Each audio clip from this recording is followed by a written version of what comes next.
আজ গরুর মাংস রান্না করব। তো ভাইয়া আমার হাতে গরুর মাংস রান্না খেতে চেয়েছে। তো প্রথমত গরুর মাংসটা ধুয়ে প্রেসার কুকারে নিলাম, তারপর গরম মশলা বাটা দিয়ে দিলাম পরিমাণ মতো। তো ভাইয়া যেহেতু খেতে চেয়েছে তার জন্য সব মশলা বাটা ইউজ করব। তো আদা বাটা রসুন বাটা দিয়ে দিলাম। আসসালামু আলাইকুম আপুরা ভাইয়ারা, কেমন আছেন? আমিও আল্লাহর রহমতে ভালো আছি। প্রতিদিনের মতো আজও চলে আসলাম শাশুড়ি বৌমার ব্লগ নিয়ে। তো প্রথমত হলুদের গুঁড়া দিয়ে দিলাম এটাতে 3 চামচ। তো মরিচের গুঁড়া দিব 5 চামচ। যেহেতু ভাইয়া ঝাল ঝাল খেতে পছন্দ করে তার জন্য মাংসটা একটু ঝালই করব।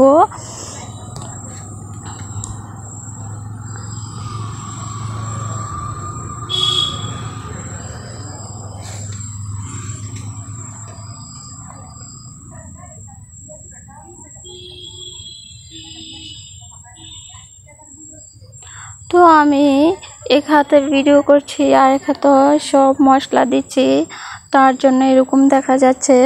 তো আপনারা একটু ম্যানেজ করে নেবেন। এটা কি আর করব, যেহেতু ভিডিও করি তার জন্য এক হাতে করি আর এক হাতে কাজ করি। তো স্বাদ মতো লবণ দিয়ে দিলাম এটাতে।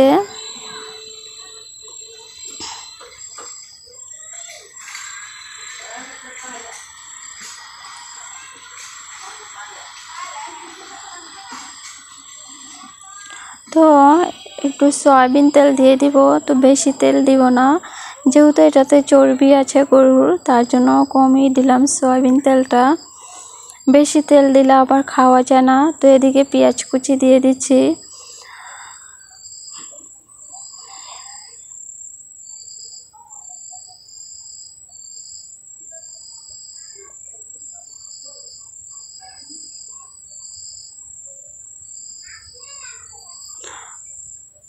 তো মাংসটা ভালোভাবে হাতে মাখিয়ে নিব। তো যেহেতু মাংস মাখায় বসাবো, তো ভালোভাবে মাখিয়ে নিলেই ভালো হয় মশলাটা।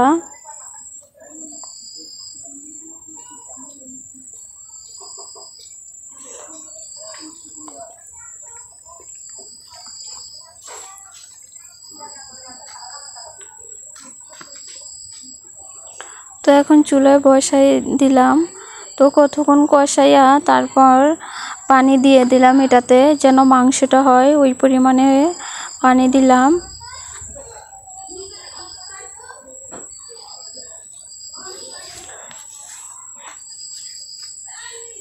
তো এখন প্রেসার কুকারে ঢাকনাটা লাগিয়ে দিচ্ছে মা।